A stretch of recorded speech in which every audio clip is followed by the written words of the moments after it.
तो जिंदगी ऐसी थम सी जाती है I fainted about 4 days after my first chemo. कि वाई मी, मुझे ही क्यों. But every day वो मेरे दिमाग में घूम रहा था कि मुझे इसके बारे में कुछ करना चाहिए. सो आई थिंक इग्नोरेंस जो आज भी है, ऐसी कोई लड़ाई मैंने भगवान से नहीं लड़ी कि मेरे को क्यों हो गया. ठीक है, जो आ गया I accepted it willingly. Uncertainties है, फियर है, और हर इंसान अलग तरीके से उसको रिएक्ट करता है. पहला रिएक्शन यही था, व्हाट नॉनसेंस, वो शॉकिंग. जिंदगी खत्म हो गई, I am going to die. यूं भी तो हर दिल में बसता है. Welcome to the podcast rising about cancer. Today will be talking about the challenges faced by those battling cancer. Breast cancer is the most prevalent cancer in women. Around 2 million new cases are diagnosed every year. Despite the progress in cancer research and treatment, stigma still remains that impact the mental health and body image of those who are undergoing treatment.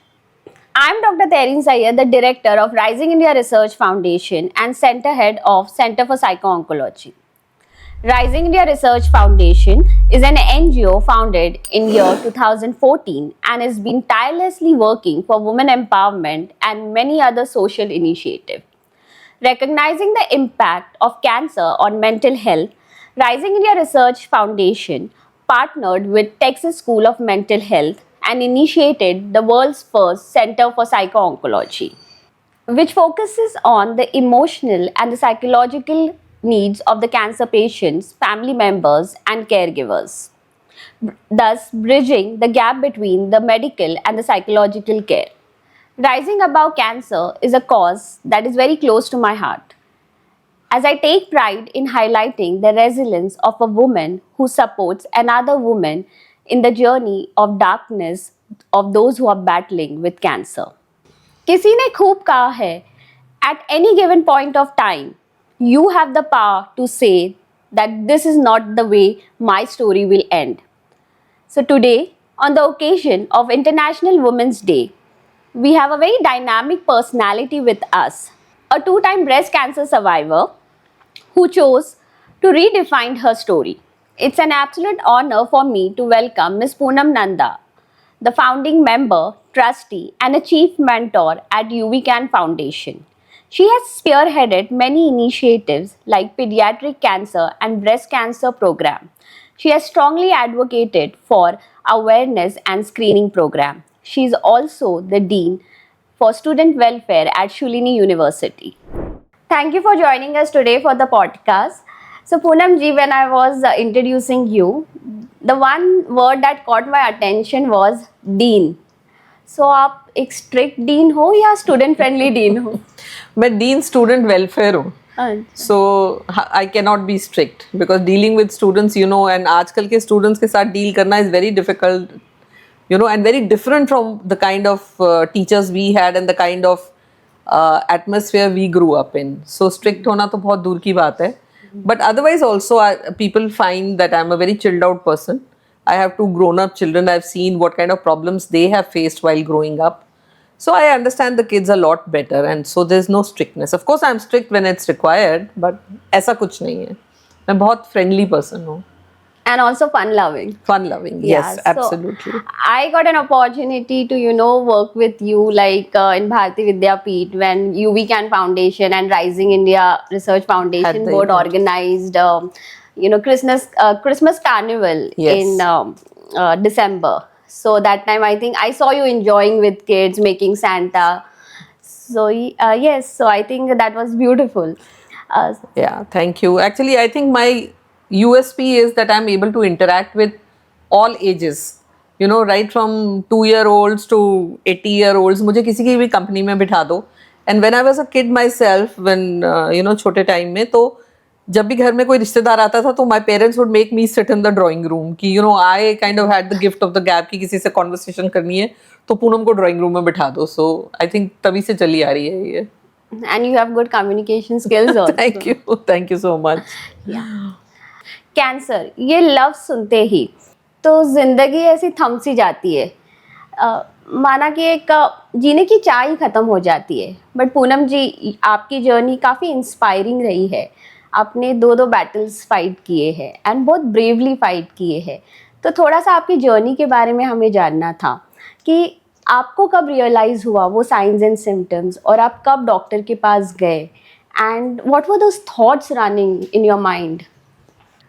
C, cancer बहुत challenging word है because लोगों को लगता है कि cancer हो गया तो it's a death sentence for them. ऐसा कुछ नहीं है। और अगर आप अर्ली पकड़ लेते हैं तो फिर तो आपकी जर्नी स्मूथ और इजी ही रहेगी। थोड़ी मुश्किलें आती हैं, आई एग्री। जिंदगी कुछ टाइम के लिए थम जाती है, maybe for a couple of months और 6 months और वट एवर, डिपेंडिंग कि आपका ट्रीटमेंट कितना लंबा है। लेकिन जितनी जल्दी आप रोग को पकड़ेंगे उतनी जल्दी आप उसका ट्रीटमेंट भी कर सकते हैं। तो मेरे साथ तो ये 2009 में हुआ, और आई वुड से कि मुझे कुछ फियर साइंस पहले से थे, क्योंकि मेरी मदर को 2 बार ब्रेस्ट कैंसर हो चुका था, and I was told that genetic also you can have issues. So when it was detected in 2009, मैं कलकत्ता से हम लोग शिफ्ट कर रहे थे पूना, और मेरे हस्बैंड ने ही had resign from his job, he wanted to do his own consulting. My son was in Pune, and we have a house in Pune, so we thought we will shift and settle here. अब एक दिन having a bath, I discovered this lump in my right breast, जो छोटा सा मुझे feel हुआ, and for I think almost a month, क्योंकि shifting भी करनी थी, और husband had just quit his job, and इतने सारे uncertain factors थे, तो मैं अपने आप को भी I kept convincing myself कि maybe I'm just like overreacting to something, और बट एवरी डे वो मेरे दिमाग में घूम रहा था कि मुझे इसके बारे में कुछ करना चाहिए, स्पेशली बिकॉज मॉम को हो चुका था। तो I came here alone. My husband was still in Calcutta, और एक दिन मिरर के सामने खड़ी हुई तो मेरी ब्रेस्ट के अंडर मुझे एक लाइन दिखी, जो मैंने नेट पे पढ़ा था कि it is a short symptom of breast cancer. तो तब वार्निंग बेल्स खड़की, और my husband was not there, my son was in college. तो मैंने अपनी मेड को अपनी गाड़ी में बिठाया और उसको बोला कि चलो मेरे साथ hospital. And I was lucky, उस दिन डॉक्टर केलकर ड्यूटी पे थे, तो उन्होंने FNAC करी, और हालांकि FNAC का रिजल्ट नेगेटिव आया, बट उन्होंने मेरे को बोला कि हम बायोप्सी करेंगे, FNAC is negative, but I don't know, I was quite convince कि शायद ये रिजल्ट पॉजिटिव ही आएगा। और वही बात हुई, जब उसकी बायोप्सी हुई, they called me back to the hospital and said that it's positive, so you have to go through the treatment. तो I will not say that it was very easy to accept it, पर ऐसा नहीं था कि दुनिया थम गई और सब इतना घबरा गए। एक तो बहुत अर्ली स्टेज में पकड़ लिया, और दूसरी बात है doctors were very supportive and they said कि you found it at a very early stage, you have nothing to really worry about. और उन्होंने मुझे कुछ इतनी ज़्यादा ओवरलोड ऑफ इंफॉर्मेशन एकदम से नहीं दे दी कि मैं बहुत ओवर हो जाती कि ये भी होगा ये भी होगा। It was like one step at a time. So mentally I prepared my self. I am not saying कि पूरी जर्नी बहुत स्मूथ निकली, ऐसा नहीं है, अप्स एंड डाउन्स काफ़ी हुए, but I think I manage quite well. और कभी भी ये ख्याल कि ज़िंदगी ख़त्म हो गई, I am going to die, ऐसा कभी भी मेरे दिमाग में नहीं आया, because I knew I will fight it and I will fight it well. So आपका जो कैंसर था काफ़ी इनिशियल स्टेज में डिटेक्ट हो गया, लेकिन अक्सर भारत में महिलाएं साइन सिम्टम्स रहते हुए भी डॉक्टर्स के पास नहीं जाते हैं, और कहीं ना कहीं उनको एक डर होता है कि व्हाट इफ़ ये कैंसर हो गया तो, एंड इसके वजह से काफ़ी दिन तक ये अपने आप में रहते हैं, एंड उसके बाद जब वो डॉक्टर के पास जाते हैं तो ऑलमोस्ट फाइनल स्टेज पे आ जाता है। सो आई थिंक इग्नोरेंस जो आज भी है, उसके लिए आप क्या कहना चाहती है? सी, पहली चीज़ तो ये है कि अगर कोई प्रॉब्लम है आपको, गॉड फॉरबिड अगर आपको कैंसर है, आपने ट्यूमर को देख लिया या फील कर लिया, तो वो आपके डिनाइल करने से वो ट्यूमर चला नहीं जाएगा। आप डिनाई कर लेंगे 5 दिन 7 दिन 15 दिन, कीप सेइंग कि मुझे नहीं है, वो ट्यूमर अंदर बढ़ेगा, वो कहीं जाने वाला नहीं है। तो ये डर इज़ वेरी नेचुरल कि अगर निकल आया तो ओके, भगवान करे 90% केसेस जैसे होते हैं बिनाई नहीं होते, तो आपका भी वही निकले। लेकिन अगर वो है और मेलिग्नेंट है तो it is not going anywhere, and unless you have it check, right, आप उसका कुछ कर नहीं रहे हैं, और स्पेशली यंग एज में वो जल्दी बढ़ता है. मेरे जैसे जो मेनोपॉज कवर कर चुके हैं, the doctor says that it is relatively slower. Okay, तो आजकल की जनरेशन्स में आप देख ही रहे हो, young people are also suffering from it. तो जितना जल्दी, अगर आपको, मैं तो कहती हूँ कि अगर आपको कुछ भी तकलीफ है आप डॉक्टर के पास जाइए. It is better to over react rather than under react. और ब्रेस्ट कैंसर तो ऐसी चीज है, people don't want to talk about it. एक तो कैंसर पे इतना टैबू है, ऊपर से breast cancer. I know of so many people जिन्होंने खुल के कभी बात ही नहीं करी. ओके, एंड कोई कहता है कि हम होम्योपैथी ले लेंगे, कोई कहता है हम आयुर्वेदिक ले लेंगे. I can tell you, Steve Jobs का भी कुछ नहीं हुआ. उसको पैंक्रियाटिक कैंसर था, उसने दुनिया की हर चीज ट्राई कर ली. पर अगर आप जल्दी उसको फाइंड कर लोगे और आप करेक्ट ट्रीटमेंट लोगे, you have a very good chance of getting back to normal. तो जितना जल्दी हम उस डॉक्टर के पास जाएंगे तो हम उतने जल्दी इलाज भी शुरू कर सकते हैं. बिल्कुल, एब्सोल्युटली. तो जैसे ही आपको पता चला कि लाइक मुझे कैंसर डायग्नोस हो चुका है, तो कभी ये क्वेश्चन, ये सवाल आपके मन में आया कि व्हाई मी, मुझे ही क्यों? क्योंकि आई थिंक आप काफ़ी हेल्दी लाइफस्टाइल जीते हैं, तो कभी ये क्वेश्चन ने आपको बॉदर किया? हाँ, किया ना, क्योंकि लोग कहते हैं कि एक्सरसाइज करो, खाने में मॉडरेशन रखो, get married early, have children before 30, breast feed your children. तो ये सारे पॉलिसीज, प्रिंसिपल्स, गाइडलाइंस जो भी थे मैंने फॉलो किए. ओके, पर कोई गारंटी नहीं है जी, क्योंकि जेनेटिक फैक्टर भी है. और आई टोल्ड यू अर्लियर कि मेरी मदर को 2 बार ब्रेस्ट कैंसर हो चुका था. तो उस टाइम मुझे जेनेटिक्स की तो बहुत कम नॉलेज थी. अब कुछ समझ में आया है कि म्यूटेशंस हो जाती हैं एंड जनरेशंस में जाता है. तो मतलब ऑफ कोर्स आई आस्क्ड कि व्हाई मी, बट ऐसी कोई लड़ाई मैंने भगवान से नहीं लड़ी कि मेरे को क्यों हो गया. ठीक है, जो आ गया आई एक्सेप्टेड इट विलिंगली. सो आपने खुशी खुशी उसे एक्सेप्ट कर हाँ, लिया. मतलब और कुछ खुशी से, कुछ रो के, पर एक्सेप्ट कर लिया कि I need to face it. There is no running away from it, right? तो हंस के कर लो, रो के कर लो. थोड़ा सा रो भी लिए कभी कभी जब मूड ऑफ होता था या कीमो के इफेक्ट्स होते थे, but mostly I think I managed quite well. So जब आपको ये बताया गया कि लाइक कैंसर हुआ है, द न्यूज़ जो है वो आपको ब्रेक किया, तो उस वक्त आपके साथ कौन था एंड आपका और आपके फैमिली मेंबर्स का क्या रिएक्शन था? मेरे साथ मेरी फैमिली थी. My husband was with me, my son was with me, and कुछ जिसे कहते हैं कुछ गलत फहमी होती है तो कुछ खुश फहमी होती है. तो जब FNAC की रिपोर्ट नेगेटिव आई थी तो at least my husband and my son were quite hopeful कि ये नेगेटिव आएगा. पर somehow I was quite convinced कि इतनी आसानी से ये जाने वाला नहीं है.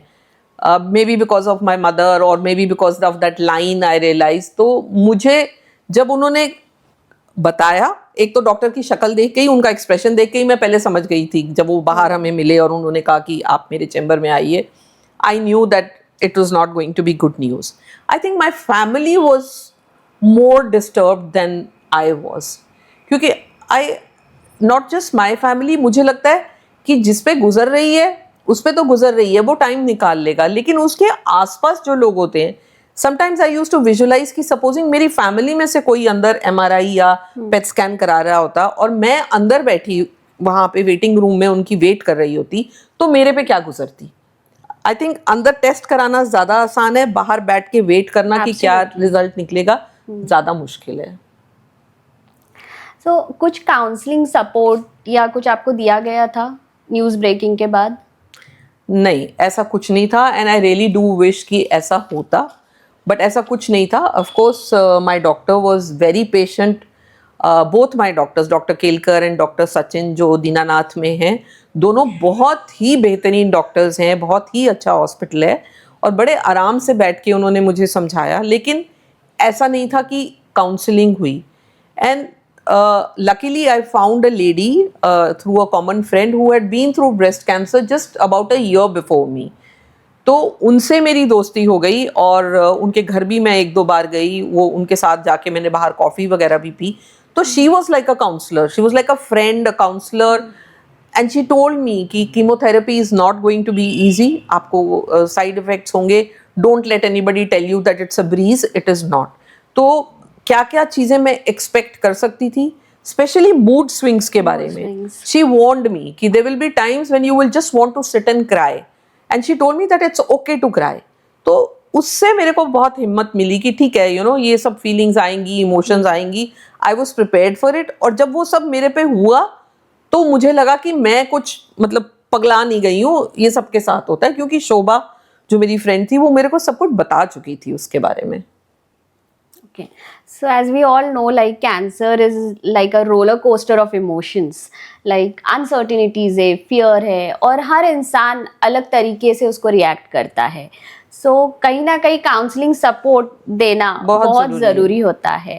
एंड जो हमारा ऑर्गेनाइजेशन है राइजिंग इंडिया रिसर्च फाउंडेशन, इसी कॉज के लिए काम कर रहा है. And we are providing counselling to all the patients who are suffering from cancer, and not only cancer patient but also family members, caregivers and healthcare workers. Cancer treatment can be incredibly challenging at times, you know, those anxious moments waiting at the waiting room before going into the OT, and wo rigorous chemotherapy sessions and radiation therapy. So what all thoughts used to go in your mind, and any tough moment was there that you can recall, and how did you cope up with it? See, chemotherapy, I think surgery, chemotherapy और radiation, अगर ये 3 parts में आप divide करो तो मेरे ख्याल chemotherapy सबसे ज़्यादा चैलेंजिंग है. बिकॉज मेडिसिन का इम्पैक्ट आपके ऊपर आता है. अब तो I believe chemotherapy is much better. People take chemotherapy and go off to the office also. मेरा ऐसा कुछ वो नहीं था, इतनी हिम्मत नहीं थी मेरे में, ना ही मतलब मैं I could face the chemo so easily. I use to dread it. मतलब वो 3 वीक का जब वो फेज होता था तो 15 दिन तक तो मैं ठीक रहती थी, पर वो जैसे ही 16, 17, 18 दिन शुरू होते थे तो मेरे को डिप्रेशन होना शुरू हो जाता था कि अब फिर बारी आ गई. तो but as things went I started you know looking at it more positively, for the simple reason कि व्हेन आई स्टार्टेड, पहले हॉस्पिटल की जब वो सड़क पे गाड़ी जाती थी हमारी तो मेरे को ना नौशिया की फीलिंग होनी शुरू हो जाती थी कि अब मैं जाऊंगी, कीमो लगेगी और मेरे को नौशिया होगा. पर I somehow psyched myself into believing कि हॉस्पिटल जो है वो मैं ठीक होने जा रही हूँ. कीमोथेरेपी को मेरे को एक्सेप्ट कर लेना चाहिए because it will help me to get over my disease. तो to a certain extent mentally मैंने अपने आप को स्ट्रेंथन कर लिया था. बट चैलेंजेस आए. पहली कीमो हुई तो बहुत तबीयत ज़्यादा ख़राब लगने लगी, एंड वो इनिशियल शॉक कि मेरे को कीमोथेरेपी लग रही है, you know, that sort of a thing.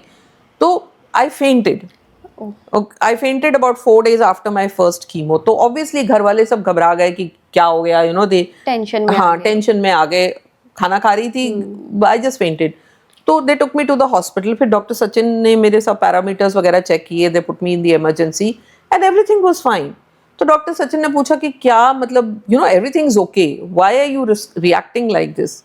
तो आई टोल्ड हिम कि मुझे ज़्यादा परेशानी ये हो रही है कि my son is in college, my daughter is working, वो बॉम्बे से भागी आती है, my husband has just put everything on hold, you know, so that he can be with me. तो पूरी फैमिली का जो रूटीन है अपसेट हो गया मेरी वजह से. और घर में I been a very active person, socially, घर पे, personally I am basically a very gregarious person. I like meeting people, जाना बाहर. सो आई टोल्ड हिम कि ये सब एकदम से बंद हो रहा है. तो ही सेड कि you have done your job, आपने बच्चों का ख्याल रख लिया, बच्चे बड़े हो गए हैं, your husband is capable of looking after himself, so now learn to be a little selfish, learn to put yourself on priority and learn to look after yourself. So अभी सब कुछ बाकी hold पे डाल दो, आप अब सिर्फ अपनी सेहत पे ध्यान रखो and just relax, you are in good hands. आपका कैंसर बहुत जल्दी डिटेक्ट हो गया है, you have no threat to your life और एनी सच थिंग. और ये 2-4 और यू नो जो कीमो देता है वो तो ऐसे बिहेव करता है जैसे 1 गिलास पानी का पिला रहा हो आपको. तो doctor Sachin would always talk about chemo like it's like nothing. So you know that really help me to calm down and realise कि for a change I have to think of myself and not think of everybody around me. Yeah. So I think even when as a woman, like when we are admitted in the hospital, so constantly we are thinking like मेरे family का क्या होगा, खाना, मेरे बच्चों ने खाना खाया क्या नहीं. So ये thoughts जो है बार बार आते रहते हैं, but we hardly care about ourselves. Cancer के ट्रीटमेंट के दौरान बहुत से फिजिकल चेंजेस होते हैं, but for a women it is really very hard to accept this changes. Like बहुत डिससेटिस्फैक्शन होता है हमारे इमेज को लेके, हम कैसे दिख रहे हैं, एंड काफ़ी टाइम इस वजह से हम बाहर भी नहीं जाना पसंद करते हैं। तो क्या आपने ऐसे कुछ challenges related to womanhood face किया है? ऐसा कुछ ज़्यादा नहीं था, but you know that you lose your hair when you go through chemotherapy, right? तो वो थोड़ा ट्रॉमेटिक रहता है, क्योंकि stepping out into the society minus any hair on your head थोड़ा चैलेंजिंग हो जाता है, इसमें कोई शक की बात नहीं है। तो मेरी एक फ्रेंड है, उसने मुझे एक विग भेजा, बहुत अच्छा, वो मैंने सिर पे लगाया तो मुझे लगा कि ये कोई और ही है, ये मैं नहीं हूँ।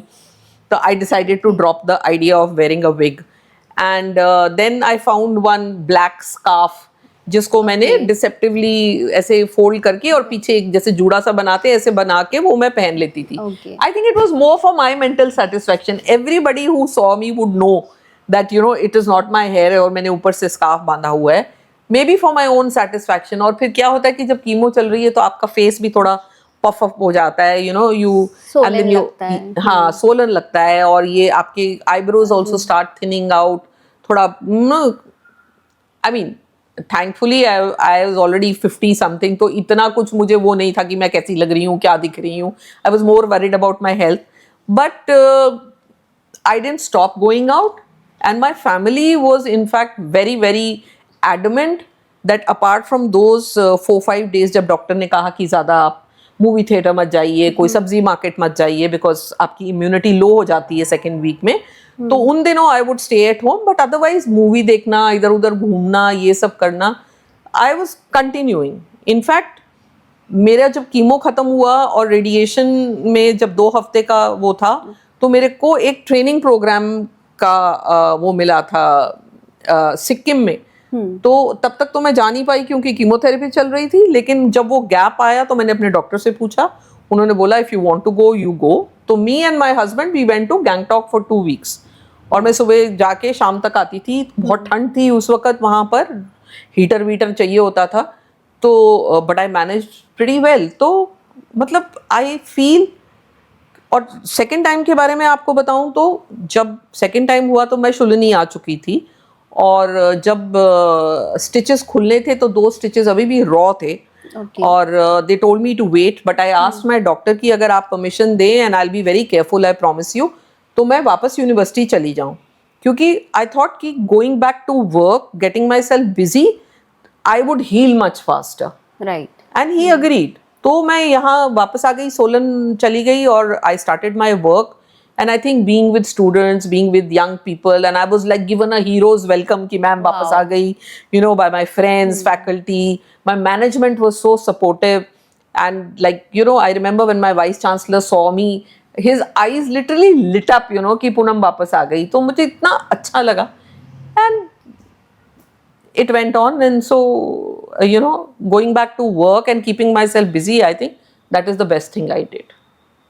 So I think I was having one conversation with you and you told me like आपको जब पता चला कि आपको सिक्किम जाना है, हाँ. और आपका लास्ट कीमो चल रहा था, तो उस वक्त आपने literally there were no symptom, या सो उसके बारे में आप कुछ बताना चाहेंगे? हाँ, आई थिंक ये मेंटली आप अपने आप को काफी साइक कर लेते हो। मुझे लगता है शुरू के कीमोज में I was psyching myself up कि कीमो होने वाली है, या मुझे नौशिया होगा, मैं बीमार पड़ूंगी, मुझे अच्छा नहीं लगेगा, you know, those kind of things. But एक तो last chemo I was really looking forward to it, because I couldn't believe कि 4 महीने निकल गए, कीमो खत्म हो गई, ये लास्ट वाली है, और इसको खत्म करते ही I was going away for a trip. तो I was so excited about it, and believe me, उस कीमो के लिए मुझे बिल्कुल भी कोई नौशिया, कोई कुछ नहीं फील हुआ। I think mentally I was so excited कि अगर हुआ भी तो वो शायद कहीं पीछे बैकग्राउंड में होगा, but I manage really well. और फिर फ्लाइट ली, ट्रेन में गए, सब कुछ किया, सब सही था। So I think initially like we are so very conscious, like chemotherapy sessions को जाना है, and then so much information we have, like you know, chemo के side effects होते हैं, तो हम पहले से ही अपने आप को डरा लेते हैं। और जैसे ही हमें पता चलता है कि like अभी this is the last cycle that I have to take, सो अपने आप वो हमारी थिंकिंग प्रोसेस चेंज हो जाती है. कभी आपको ऐसी दिक्कत हुई अपने आप को मिरर में देखने के लिए? हाँ, I'll be honest enough to say that because of the surgery, it made a difference in my physical appearance. So every time I have a bath, I can look at myself and feel the difference. Then I lost my hair. Okay, and people told me that I used to have very thick hair as a child. Not when later years, but I always had very thick hair. तो over the years I think थोड़े वैसे भी वो कम हो गए. तो लोगों ने मेरे को बोला कि कीमोथेरेपी का पता सबसे बड़ा फायदा क्या है, कि आपके बाल बहुत अच्छे आ जाते हैं वापस. So I was really praying, पर ऐसा कुछ नहीं हुआ. और some people said you know you will get black hair, you will not get any grey hair. कुछ नहीं, ऐसा कुछ नहीं था. There was no magic. It took its own sweet time to come. और बहुत पेनफुल प्रोसेस था वो, धीरे धीरे देखना कि बाल उग रहे हैं, आ रहे हैं, आ रहे हैं. But yes, my hair came back. In fact, for my daughter's wedding, I had इतने छोटे छोटे से बाल because मैं तब recovery किया था. But it's okay. I think losing your hair should be the least of your problems. आपको बाकी चीज़ों से deal करना है. Hair loss तो ठीक है, temporary है, वापस आ जाएंगे बाल. Right. So I think that the side effects of chemo, that is something, you know, that really bothers most of the women, like. Yes. And sometimes the society has set up this certain set of expectations how a woman should look, how she should dress up. And you are truly a role model for each and every woman out there who has so bravely fought cancer. And because ये सारी छोटी छोटी चीज़ें काफ़ी मायने रखती हैं महिलाओं के लिए. And इस वक्त फैमिली सपोर्ट बहुत ज़रूरी होता है. तो आपके फैमिली ने आपके जर्नी में कैसे सपोर्ट किया? So I had 100% support of my family, and I think I was very very fortunate because मैं जब कभी हॉस्पिटल जाती थी, I used to see some old people struggling, लाइनों में खड़े हैं, कोई देखने वाला नहीं, कोई पूछने वाला नहीं. So that way I think I was very very lucky. My husband had just given up his corporate job. उन्होंने consulting start करी अपनी. Okay. And so he told his clients कि for 6 months he is not available. They were more than understanding about it. They said it's okay.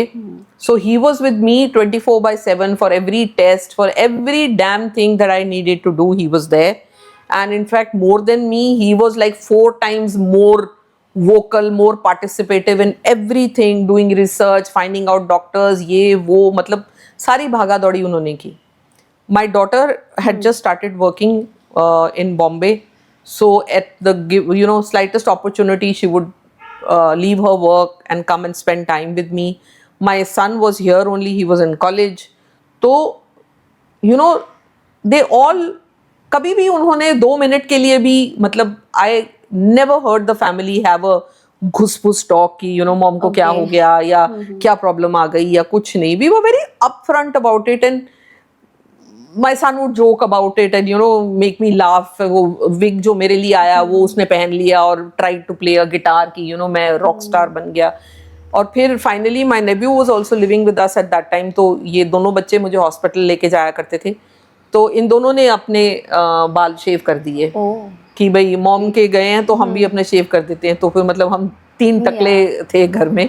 So these were things that I still remember, that the support of the family, their ability to make me feel that this was not something as serious as a death threatening something. So उससे बहुत फर्क पड़ा. And I think family support बहुत बहुत ज़रूरी है. Absolutely. And family plays a very important role in motivating and giving hope. And at time the family also goes through lot of emotional turmoil, but we still have to keep that brave face and that smile on the face, like so that the person who is suffering from cancer is not disturbed. Correct. And there's a lot of burden also, like for them, like there's financial burden, there is emotional burden, then physical burden, so managing everything, like. Correct. So it's not only the journey of the cancer patient, but this is a journey of the family members, caregivers, all those who are involved in this. So at that time, how were you managing like your work, your life and your family, like? Were you working somewhere? No, I was not working. I had, as I told you, just shifted from Calcutta. In Calcutta, I was working I've been a soft skills trainer for a very long time, so I was working there, and it is because of that training only I had got that Gangtok contract also.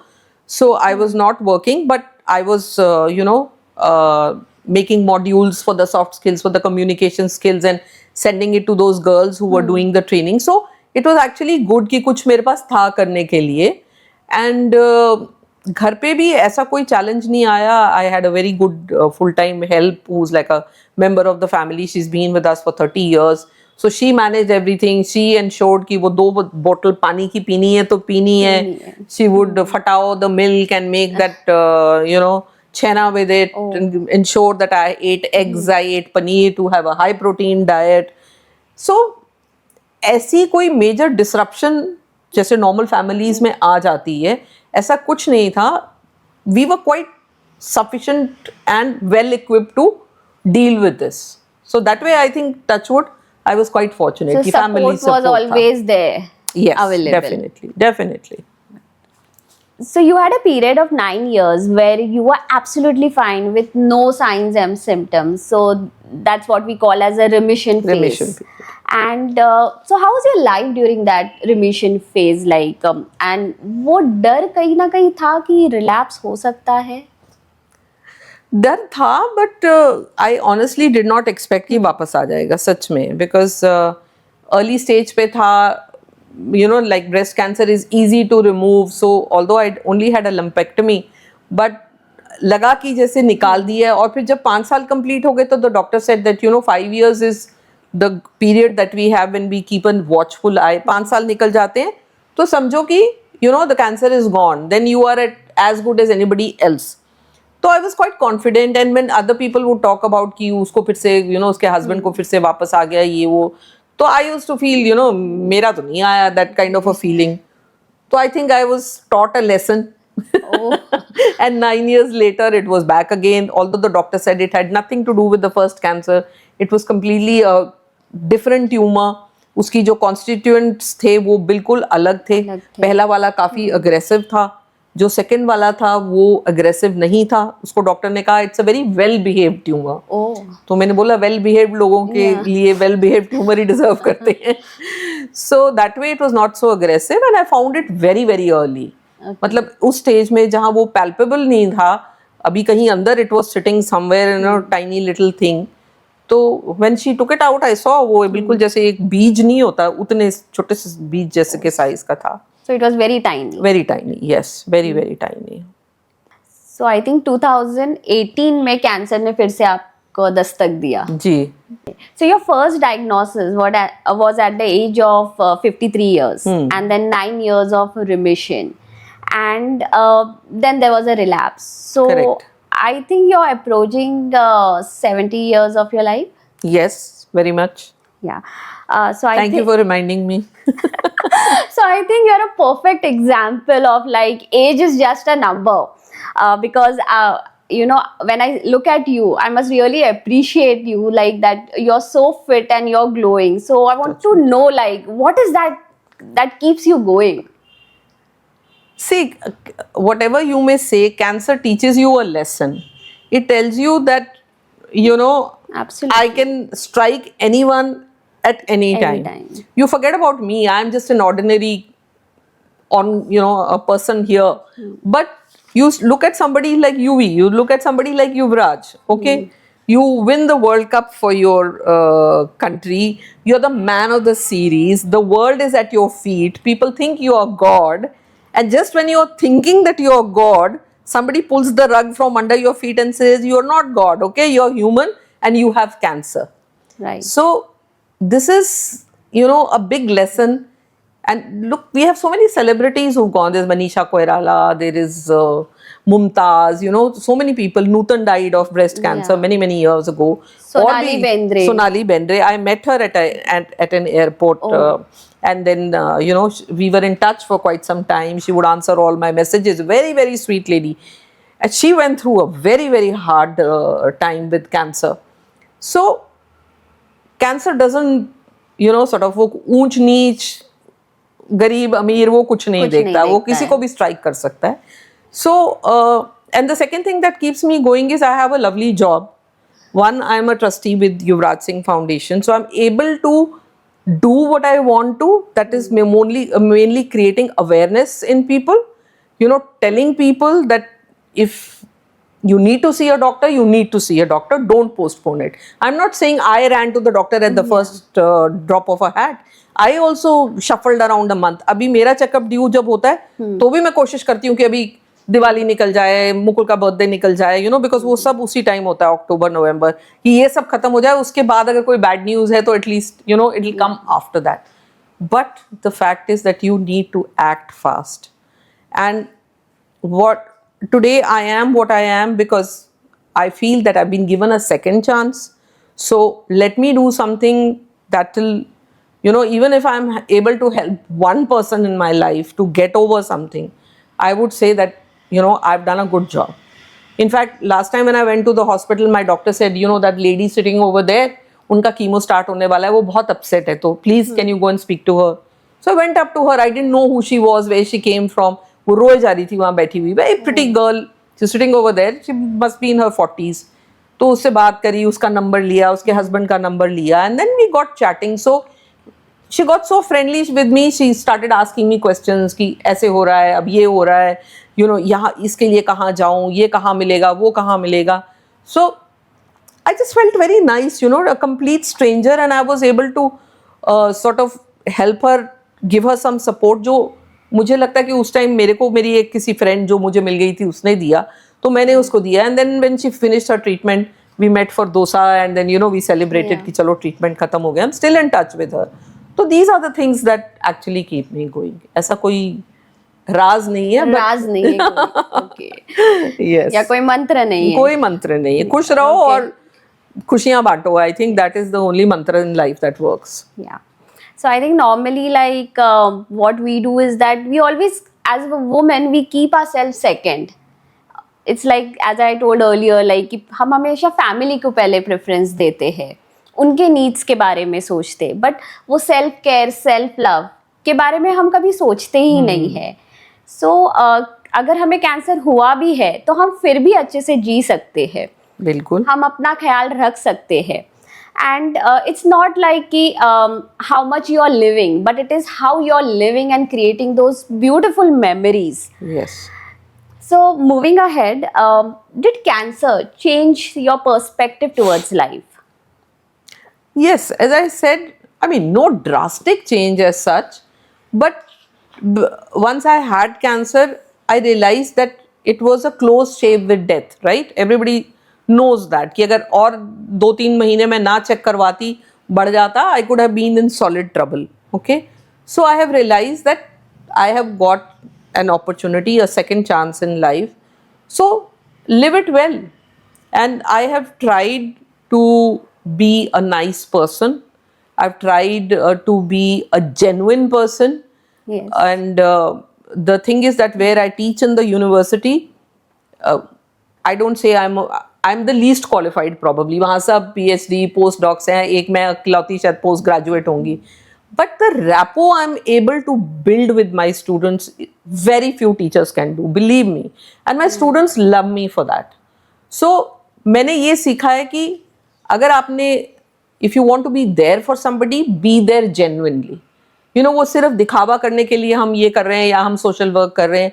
I do social work because I believe in the cause. हमारी housekeeping की 60-70 ladies हैं, उनके लिए मैं कभी health checkup, कभी breast cancer screening, कभी mother's day, कुछ ना, तो वो दे टेल मी कि मैडम आप हमारी सेहत का हमारे घर वालों से ज़्यादा ख्याल रखते हो, आप देखते हो कि हम ठीक नहीं है या ये चेकअप करा लें या वो चेकअप.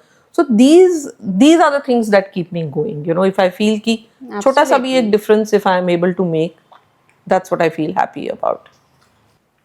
आपने रिलैप्स के बारे में बताया, तो जब रिलैप्स हुआ, जब ये पता चला आपको, तो उस वक्त क्या थॉट्स आए आपके माइंड में?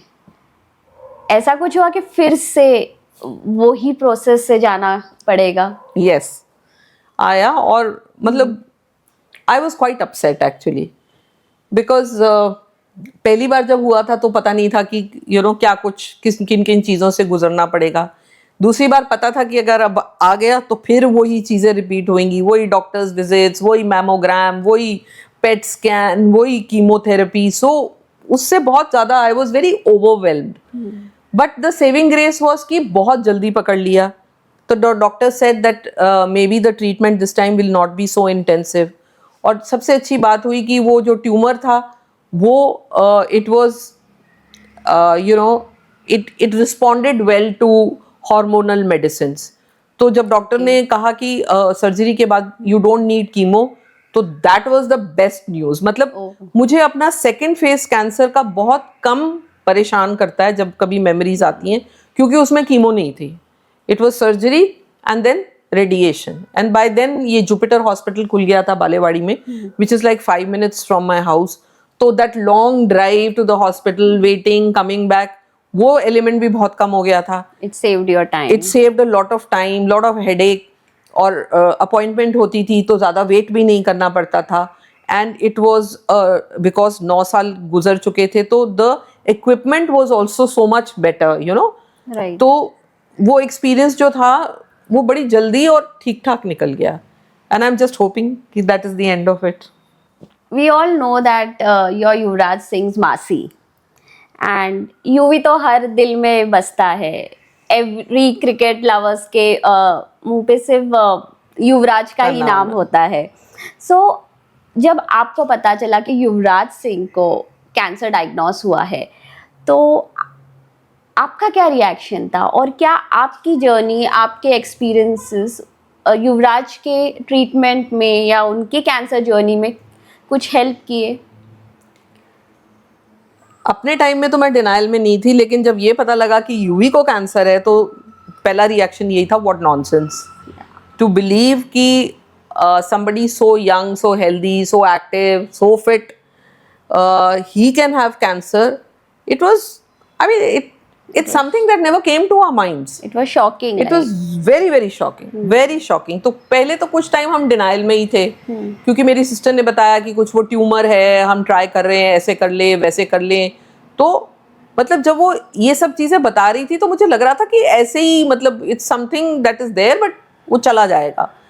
But later on when we got to know कि उसको यूएस जाना पड़ रहा है क्योंकि वहाँ पर बेस्ट ट्रीटमेंट है इस ट्यूमर के लिए, तो then we realize the gravity of the situation. और यूवी पहले मेरे से काफ़ी बात करता रहता था, just checking on my health and everything. But that is the time he called me up because he realize कि मासी has been through all this. तो कीमो में मैं जा रहा हूँ यूएसए, तो कीमो में क्या होगा, क्या चलेगा, can I live a normal life, मैं बाहर घूम सकूँगा. तो आई played it down for him, not scaring him too much कि you know क्या क्या इम्पैक्ट हो सकते हैं. जबकि आई बिलीव उसकी कीमोथेरेपी तो मेरी कीमो से बहुत ज़्यादा इंटेंसिव थी. 2-2, 3-3 दिन उसको ड्रिप लगता था, क्योंकि उसके केस में सर्जरी वॉज नॉट पॉसिबल. उस ट्यूमर के लिए आप सर्जरी नहीं कर सकते. वो लंग्स और हार्ट के बीच में है, जिसको आप खाली कीमो से श्रिंक करके उसको पूरा रिमूव कर सकते हैं. You can't do anything else to it. So obviously the treatment was very severe. But we were in touch. I was more in touch with my sister. But मतलब we were connected. पर ज़्यादा चीज़ें हमें तब पता लगी जब UV वापस आ गया, क्योंकि once they reach there, वो you know इतने हज़ारों मील आप बैठे हुए हो, तो सिर्फ आपको बेसिक इन्फॉर्मेशन ही मिलती है कि अब कीमो हो गई, बेटर है, अब you know अभी तबीयत ठीक नहीं है, या कोई वहाँ चैलेंजेस हैं बिकॉज अपना देश नहीं है वहाँ पर. तो शी वॉज टेलिंग मी एक दिन कि एक सूप, उसका सूप पीने को मन किया, तो that was such a big challenge कि रात को वो कहाँ से सूप बच्चे के लिए ढूंढ के लाए, those kind of things. But I mean Yuvi और मेरा एक special bond, it's a wrong bond to have, but it is a bond, because हम जब मिलते हैं तो एक दूसरे का हाल चाल और क्या चल रहा है, कैसे चल रहा है, ये ज़रूर पूछते हैं. Definitely. Yeah, and I think after this incident only, like UV Can Foundation started working for the cause of cancer. Yes. So, can you share like what work exactly UV Can Foundation is doing and latest events that has been conducted by UV Can? So actually ये foundation 2009 में इन्होंने बनाई थी, but 2009 में it was more like a charity thing, you know, because the country had given this boy so much love, so much of adulation, तो he wanted to just do something for the under privilege. तो 2009 में establish की एक charity type, एक family type ही हम लोगों ने बनाया कि हम लोग ऐसे काम करेंगे, because my sisters also into a lot of social work, you know, वो हेविली रिलीजियस है, बाबा जी में बिलीव करती है और बहुत दान पुण्य ये वो बहुत काम करती है वो। तो ऐसे ही चल रहा था। तो जब 2012 में जब इसको कैंसर हुआ तो देन ही डिसाइडेड कि he wanted to convert this, ये सिर्फ चैरिटी वैरिटी नहीं चलेगा, इसको एक प्रॉपर फाउंडेशन बना देते हैं और कैंसर के लिए बना देते हैं और मोस्टली फॉर चिल्ड्रन। तो हमने काम शुरू किया अंडर प्रिविलेज चिल्ड्रन के लिए, जिनको ट्रीटमेंट सपोर्ट के लिए हम लोग फंड करते हैं, और फिर जो बच्चे कैंसर से गुजर के they want to go back to school और कॉलेज, आपको पता ही है अंडर प्रिविलेज फैमिलीज में पैसे इलाज के लिए नहीं होते, तो बच्चे को वापस पढ़ाई में डालना तो बहुत मुश्किल है। So a certain amount of money, 25,000 rupees for a year. हमारे पास ऐसे भी बच्चे हैं जिनको हमने first standard, second standard, third standard में हर साल हम उनको सपोर्ट करते हैं।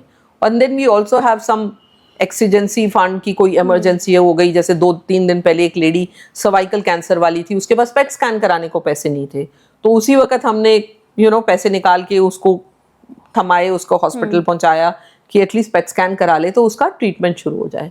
सो treatment support and education fund, ये 2 चीज़ें हैं। प्लस हमारा बहुत मेजर प्रोग्राम चल रहा है ब्रेस्ट कैंसर स्क्रीनिंग का, जो गोवा में चल रहा है, जहां हम लोगों ने we have screen more than 1 lakh women already. State Bank के साथ हम लोग ये कर रहे हैं, गवर्नमेंट का सपोर्ट भी है। That project is almost coming to an end. 1,10,000 हमने करने हैं, 1,01,000 ऐसे कुछ कर लिया है। And around 45 women we have found with malignant cases.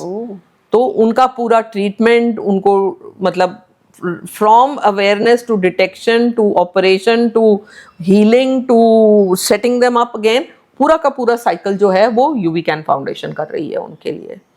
So these are some of our major programmes. Then tobacco cessation है, लंग कैंसर है, ये सब चीज़ों पे भी हम काम करते हैं। पर ये पीडियाट्रिक कैंसर और ब्रेस्ट कैंसर, ये 2 ज़्यादा स्ट्रॉन्ग फोटेज हैं हमारे।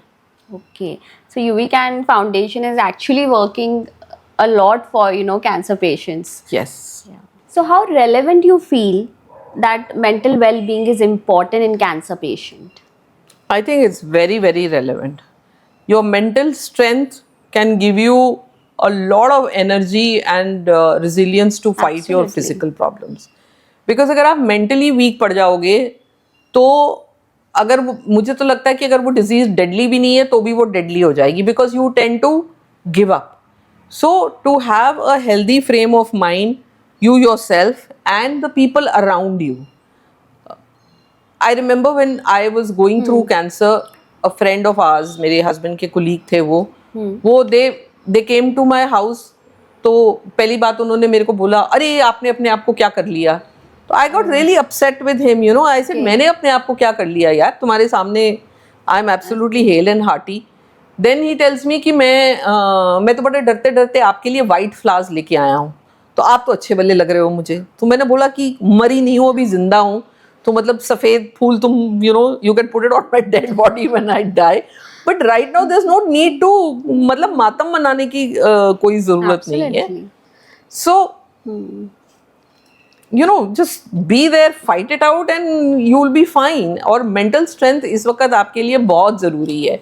और अपने आप को ये साइक कर लेना कि you will be okay, you will get out of this, I think is very important. I'll tell you a small incident. मैं जब स्कूल में पढ़ाती थी some 20 years ago, more 25 years ago, तो मैंने अपने क्लासरूम के बाहर एक बोर्ड लगा रखा था, उस पर लिखा था in every way, every day, I'm getting better and better. तो I used to tell my students, they were third grade students, I used to tell them कि सब बच्चे ये पढ़ के और फिर अंदर आएंगे. Okay? So, and till today those kids are connected with me on Facebook and they still tell me that ma'am, you don't know कि वो पढ़ के अंदर आने में कितना फ़र्क लगता था हम लोगों को. And when I got my cancer, तो जो डॉक्टर ने बोला कि एक्सरसाइज इज़ गुड, आप वॉक किया करो. तो नीचे मैं अपनी बिल्डिंग में सैर किया करती थी, चक्कर लगाती थी. तो that is the time I use to go on and on saying, in every day, in each and every way, I'm getting better and better. And I used to psych myself into believing that yes, I am getting better. So, और वो कब आएगा आपके पास, जब आपके पास mental strength है. सो honestly speaking, it may have been a little easier for me because I knew कि मेरी disease जल्दी पकड़ी गई है. I knew कि मैं मरने वाली नहीं हूँ. But for people who find it very late, it may be much more challenging. पर mental strength से मैंने देखा है, I have a friend who's in stage 4 cancer. उसने हर दुनिया की दवाई ट्राई कर ली है, पता नहीं यूएस से कहाँ से क्या क्या उसकी मेडिसिन आती हैं. Every second, fourth, fifth day he is down with fever और इन्फेक्शन, और अगले दिन वो गोल्फ पे खेलने निकला होता है. किसी भी हॉलीडे पे हम जाएं वो हमारे साथ जाता है. सो you know things like this, when the doctors have also told you that you don't have too much time, you will make out the time because you are mentally strong to fight what is going on. Absolutely. So that's very important. So the positive affirmations really helped you. Really help. Yes, So they I do. think these small things, like even if the patient is suffering from cancer, these are very small things that one can do, and it's like not a very tedious thing to do. Like, yeah, It's not easy.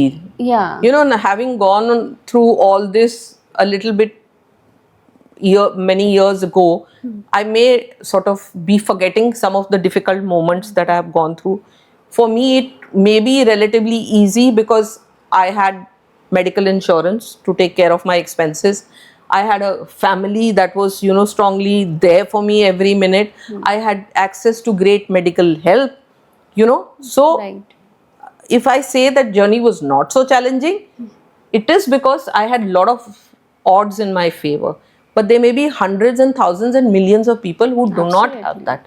So they may be going through, you know, it's very easy to tell yourself कि मैं ठीक हो जाऊंगी, सब सही हो जाएगा, मैं ठीक हो जाऊंगी, सब सही हो जाएगा. लेकिन अगर अंदर आपको पता है कि नहीं सही होने वाला और नहीं ठीक होने वाला, then it's difficult and very challenging. It's very challenging. So I'm really glad that you recognize the need for mental well-being Of in course. cancer journey. Yes. And as we all know that cancer is the second leading cause of death globally, and in India also 1 in 9 people are at the risk of developing cancer. And it's not only the cancer that is affecting the individual, but each and every family member is affected by it. As a number of psycho-oncologists are very few, Texas School of Mental Health, in association with IIT Hyderabad, is launching a course on postgraduate diploma in psycho-oncology. So, ma'am, what do you think how this course will help? I think if this could be a path breaker, because I have not seen anything like this in India. I'm sure in foreign countries, like you're talking about Texas, I'm sure in the US, lots of things happen to help you build up that resilience mentally, not just for the person who's suffering from cancer, but also the caregivers. So something like this is very, very critical. Like I told you, I wish I had somebody to counsel and support me in a formal manner. I mean, I got friends to support, of course, but such kind of things are very, very important. And I think half the battle is won when you are mentally ready to go through the battle. So to equip survivors or their caregivers, family members, or whoever is looking after the patient with this kind of tools that you are providing, I think it's a great idea and it should really do well. And I wish you luck. Thank you. So, as we are at the top of the hour, what is that one thing, that one message that you would like to give to our viewers and those who are suffering cancer? Yeah, like I always say that cancer is not like a death sentence that people make it out to be. Cancer can be tackled as easily as any other disease. In fact, once you go through cancer and your treatment is over, you are back to your normal self. You can enjoy life better than before because God has given you a second chance, and cancer is not something that will, curtail your lifestyle for years. Like if you have diabetes, you have so many restrictions. You can't eat this, you can't eat that, and then you have to measure your glucose, your sugar. For cancer, Right. Okay, once a year you have to go through that ordeal of going through a mammogram or whatever test you have to do. But otherwise, 364 days in a year, you're living your life the way you were used to it. You go out, you meet friends, you socialize. So in fact, you live a better life after going through a life-changing experience like that, because then you realize the value of each day that has been given to you. Yeah. And as it is rightly said, prevention is better than cure. Yes. Yeah. So thank you, Poonam ma'am, for joining us today. And it was, It was great listening to your story, your journey. You took us through your journey, and there were Thank so you. many positive learnings from your journey. Thank you so much. And I'm sure this will really help our viewers, in getting more aware about breast cancer and taking immediate steps and reaching out for help. To our viewers, if you or someone you know is dealing with cancer, remember that there is hope and you don't have to face it all alone. Reach out to your healthcare professionals and loved ones. I take pride in sharing that Rising India Research Foundation is working for this cause. We are providing counseling services, support group activities to individuals suffering from cancer, family members, caregivers, and medical healthcare professionals. Do not hesitate to reach out to us at support@risingindia.net.